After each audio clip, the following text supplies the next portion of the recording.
Assalamualaikum warahmatullahi wabarakatuh. USM News kembali hadir menjumpai Anda. Beragam informasi menarik akan kami sajikan untuk Anda selama 30 menit ke depan. Bersama saya Maudi Lestari dan berikut USM News selengkapnya.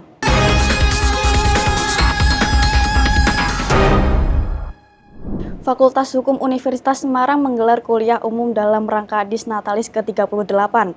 Kuliah umum yang berfokus pada teknologi Artificial Intelligence AI ini diharapkan dapat memberikan wawasan pada mahasiswa terkait teknologi dalam dunia hukum. Dalam rangka memperingati Disnatalis ke-38, Fakultas Hukum Universitas Semarang menggelar kuliah umum dengan tema Formulasi Kebijakan Artificial Intelligence dalam Bisnis pada Kamis 5 Juni 2025 di Gedung V lantai 6 USM. Kuliah umum ini berfokus pada peran Artificial Intelligence atau AI dalam kehidupan bisnis. Perkembangan teknologi pada dunia bisnis tidak bisa dihindari, tetapi harus dimanfaatkan untuk keberlangsungan bisnis yang sedang maupun akan dijalankan. Dekan FH USM Dr. Amri Panahatan Siotang SSSHM mengungkapkan, dengan terselenggaranya kuliah umum berfokus pada AI ini dapat menambah wawasan mahasiswa dalam dunia hukum maupun teknologi. Ya, kegiatan ini merupakan kuliah umum yang bertujuan untuk memberikan wawasan ilmu kepada para mahasiswa yang sekarang ini kan AI ini kan sudah menjadi fenomena yang cukup berkembang di dalam masyarakat. Apakah dengan kemajuan teknologi itu manusia akan digantikan oleh teknologi di dalam berbagai bidang. Nah, khususnya di dalam bidang hukum, para mahasiswa harus mengetahui adanya kegiatan ini. Artificial Intelligence atau AI menjadi fenomena yang cukup berkembang di masyarakat. Dengan kemajuan teknologi saat ini, membuat sebagian orang berpikir apakah peran manusia akan digantikan dengan teknologi, khususnya di bidang hukum. Guru Besar Fakultas Hukum Universitas Borobudur, Profesor Dr. Haji Faisal Santiaga SHMM, menyampaikan mahasiswa FHUSM perlu untuk mempelajari teknologi Artificial Intelligence, karena dapat menjadi mitra strategis dalam menjalankan hukum bisnis nantinya. Bagaimana dengan penggunaan teknologi, ya, khususnya artificial intelligence ini, bagaimana bisnisnya itu bisa berkembang dengan baik. Contohnya, bagaimana kita bisa menganalisa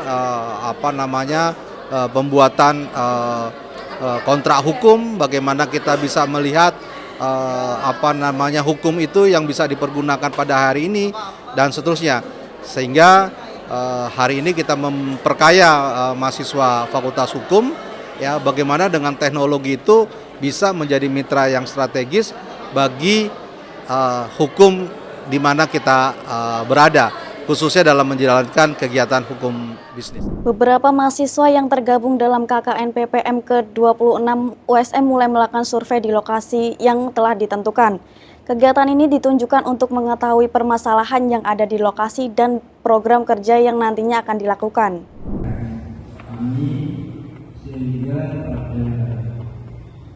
Setelah dilaksanakannya pembekalan kuliah kerja nyata pembelajaran berbasis masyarakat atau KKN PPM ke-26 beberapa waktu lalu, mahasiswa yang tergabung mulai melaksanakan survei di lokasi dari 4 kecamatan dan 68 kelurahan yang telah ditentukan. Mahasiswa KKN Kelurahan Kalikayan Kecamatan Ungaran Timur mengunjungi lokasi tempat KKN untuk mengetahui permasalahan yang ada di kecamatan tersebut, serta menentukan program kerja yang nantinya akan dilaksanakan. Wakil Ketua KKN Arjuna Maulana Rahmadani berharap program kerja yang nantinya dilaksanakan di Kelurahan Kalikayan dapat memberikan manfaat bagi masyarakat setempat.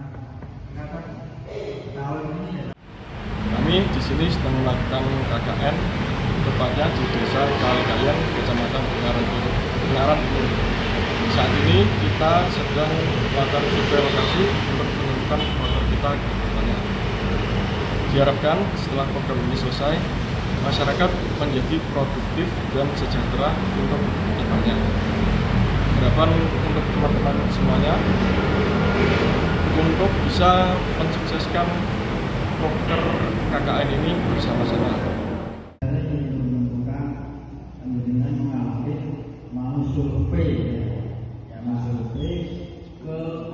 Program KKN PPM ke-26 ini akan berlangsung pada 8 Juli hingga 6 Agustus 2025 dengan melibatkan berbagai kegiatan seperti penyuluhan, kegiatan sosial, dan program kerja pengembangan masyarakat. Mahasiswa diharapkan nantinya dapat bekerja sama dengan aparatur kelurahan dan masyarakat agar dapat mencapai tujuan bersama dalam meningkatkan kualitas hidup dan kesejahteraan masyarakat.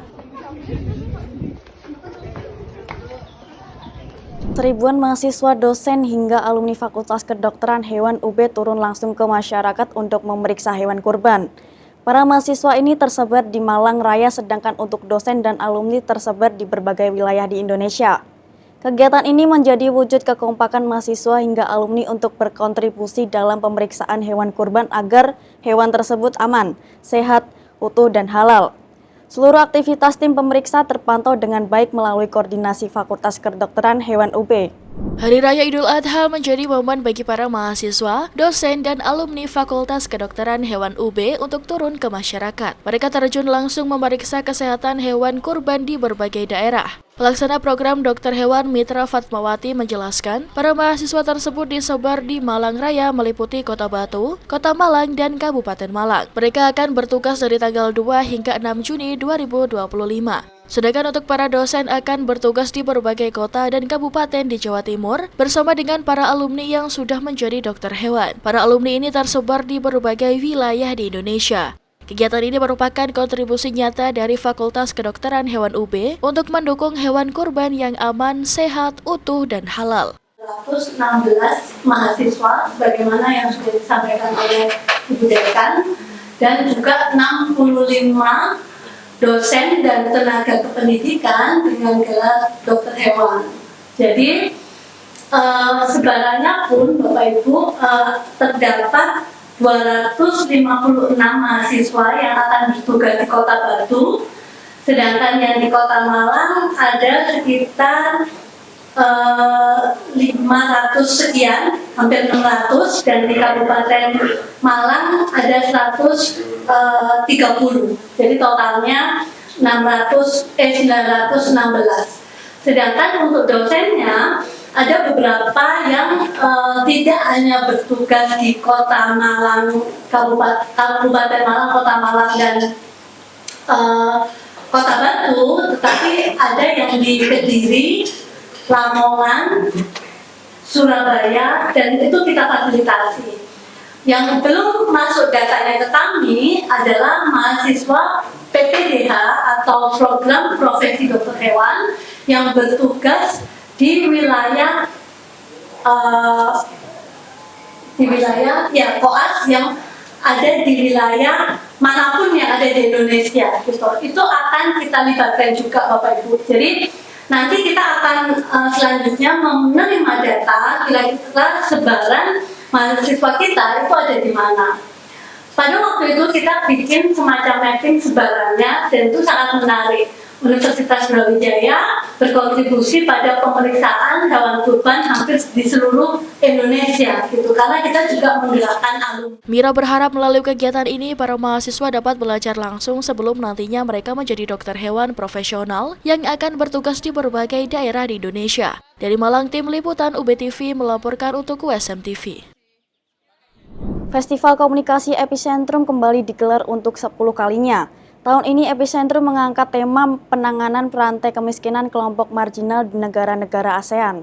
Festival Komunikasi Universitas Padjadjaran Epicentrum 2025 kembali digelar oleh Fakultas Ilmu Komunikasi pada Senin 2 Juni di Auditorium Vkom Unpad. Ajang tahunan ini kembali menggelar 6 mata lomba, yakni Liplisius, Mediation, Ideation, Parade Jurnalistik, Padjadjaran Public Relation Fair, dan Research Mindedness. Project Officer Epicentrum 2025 Khalida Asmi menyebut sebanyak 250 lebih peserta mengikuti kompetisi ini, di mana tahun ini mengangkat tema Breaking the Multidimensional Urban Poverty Chain to Empower ASEAN Marginalized Communities. Melalui tema ini, dirinya berharap Epicentrum menjadi langkah awal dalam mengentaskan kemiskinan di ASEAN. Jadi Epicentrum 2025 ini adalah annual festival komunikasinya Vkom Unpad, dan kita punya 6 mata lomba, yaitu ada ideation, ada remind, ada parade jurnalistik, ada mediation, ada PPRF, terus juga ada Liblicious gitu. Jadi tema di tahun ini itu mengangkat terkait urban poverty for marginalized communities. Dan kenapa mengangkat tema ini di tahun ini? Sebenarnya kita melihat data-data yang ada di ASEAN tentunya dalam 3 tahun terakhir bahkan memang angka-angka kemiskinan itu masih belum sepenuhnya menurun gitu ya, malah ada peningkatan di tiap tahunnya. Rangkaian Epicentrum ini akan ditutup dengan awarding night bagi para pemenang pada Rabu 4 Juni mendatang. Dari Jatinangor, Sumedang, tim liputan melaporkan. Pemirsa, krisis iklim di Indonesia menjadi tema sentral diskusi antara Universitas Hasanuddin bersama Murdoch University. Diskusi ini menyatukan gagasan mengatasi dampak permasalahan krisis iklim. Ruang diskusi yang membahas krisis iklim digelar Universitas Hasanuddin bersama Murdoch University Australia Barat. Unhas sengaja memanfaatkan kedatangan peneliti Ian De Wilson dari Murdoch University di Makassar pada Rabu 28 Mei 2025. Diskusi dilakukan secara hybrid di ruang meeting A Gedung Lembaga Penelitian dan Pengabdian kepada Masyarakat LPPM Unhas dengan melibatkan akademisi dari berbagai disiplin ilmu untuk menyatukan gagasan mengatasi dampak permasalahan iklim di Indonesia. Dua pemantik dalam diskusi ini adalah Academic Chair Security Program Murdoch University and Research Fellow at Asia Research Center, Ian D. Wilson, dan Chair Climate Change and Healthy TRG Universitas Hasanuddin Sudirman Nasir. Krisis iklim menjadi salah satu masalah serius dan mengancam kehidupan manusia di berbagai belahan dunia, termasuk di Indonesia. Disebutkan Sudirman Nasir jika krisis iklim tidak hanya mengancam daerah pesisir dan membuatnya tenggelam, namun juga mampu membawa dampak buruk pada kestabilan ekonomi, sosial, hingga kesehatan. Kerentanan kesehatan adalah dampak yang serius dari krisis iklim, terutama bagi kelompok marginal dan miskin. Ini partner atau sejawat peneliti saya yang kerjasama Unhas dengan Universitas Murdoch di Australia Barat, Pak Ian Wilson, sedang di Makassar. Jadi kita memanfaatkan kesempatan ini untuk mengundang teman-teman dari berbagai bidang ya, fakultas untuk berdiskusi melihat masalah krisis iklim dari berbagai sudut pandang. Karena masalah ini tentu kita sama-sama paham banyak sisinya, kompleks. Fokus penelitian kita itu adalah climate crisis and the issue of loss and damage. Jadi kehilangan dan kerusakan. Kehilangan dan kerusakan yang terkait dengan bencana iklim itu tentu banyak bentuknya kan ya. Ekonomi, sosial, tapi juga kesehatan. Ada yang sifatnya material, ada yang sifatnya non-material. Sudirman Nasir yang juga merupakan Division Head International Research Management LPPM Unhas berharap adanya kolaborasi bersama termasuk publikasi penelitian pada berbagai saluran media massa dan media sosial untuk mengatasi krisis iklim. Zulkarnain Jumar Taufik, Musyafrizal, Unhas TV. Tempat tidak percaya peternak sapi kurban asal Kabupaten Blora mendapat berkah dari Presiden Prabowo Subianto. Sapi jumbo dengan berat badan 935 kg tersebut terpilih menjadi sapi kurban milik Presiden. Tampak kebahagiaan terpancar dari wajah Pujiono setelah sapinya terpilih menjadi sapi kurban Presiden Prabowo Subianto di Blora. Pujiono memberi nama Bruno untuk sapi berjenis Simmental Marlboro itu dikirim ke Desa Gempol, Kecamatan Jati, Kabupaten Blora. Sebelum mengirimkan sapinya, tampak Pujiono memandikan Bruno menggunakan selang air. Sebelum diangkut armada, Pujiono menyempatkan menimbang bobot Bruno. Timbangan itu menunjukkan Bruno memiliki bobot hingga 935 kg.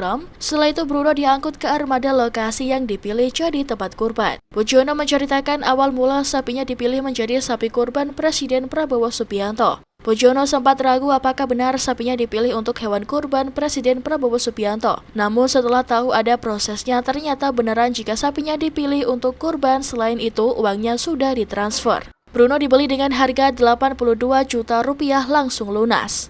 Pertama ya masih ragu, tapi setelah ada prosesnya kayaknya beneran, terus senang, dan alhamdulillah uangnya sudah ditransfer, ya tambah senang lagi, alhamdulillah. Sudah ditransfer itu DP atau sudah? Tidak, langsung nggak mau di situ, nggak ada DP, langsung full. Lunas.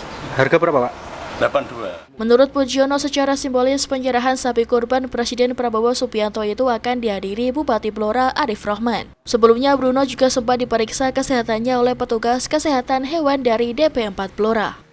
Pemirsa, yang awalnya dirancang sebagai platform mata uang digital, Web3 mulai dilirik sejumlah pengusaha dan teknologi perempuan sebagai cara membentuk komunitas berdaya digital tanpa terikat perusahaan raksasa seperti Google atau Meta. Lewat organisasinya, mereka menanamkan jejak agar perempuan dan minoritas punya akses lebih besar dalam industri baru ini. Informasi ini sekaligus menutup perjumpaan kita hari ini. Saksikan terus USM News hanya di USM TV. Saya Maudi Lestari dan seluruh kru yang bertugas pamit undur diri. Terima kasih. Wassalamualaikum warahmatullahi wabarakatuh.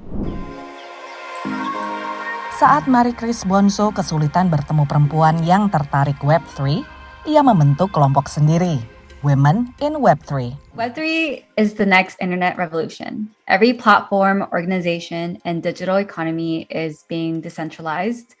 Internet generasi pertama umumnya untuk komunikasi teks. Generasi kedua ditandai dengan maraknya e-commerce dan media sosial. Web3 menjanjikan desentralisasi dengan kebebasan mengendalikan atau menjual data dan menjadi bagian sebuah komunitas tanpa harus ikut raksasa media sosial. Konsep ini menarik para perempuan pebisnis, pemimpin, dan teknolog yang menyebut Web3 sebagai alternatif dalam industri teknologi yang masih didominasi pria. Pengusaha Jaime Schmidt ikut mendirikan BFF yang bertujuan menarik lebih banyak perempuan dan non-biner dalam Web3.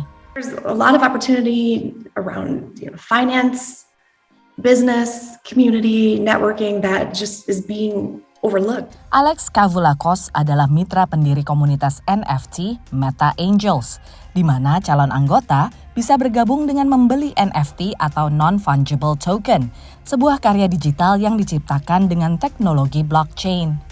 Setiap NFT anggota dijual, sebagian laba langsung masuk ke seniman dan Meta Angels. It's not about making money, it's about making sure our doors stay open. Pakar keamanan digital Olayinka Odeniran mendirikan Black Women Blockchain Council untuk mengkampanyekan perempuan kulit hitam sebagai insinyur blockchain Web3. The ability for it to create transparency and therefore accountability. And I really saw it as a means of helping my community be able to gain financial freedom. Selagi masih menggali lebih jauh potensi Web3, para perempuan ini bersatu untuk membuka akses dan kesempatan lewat internet generasi masa depan. Dari Washington DC, VOA.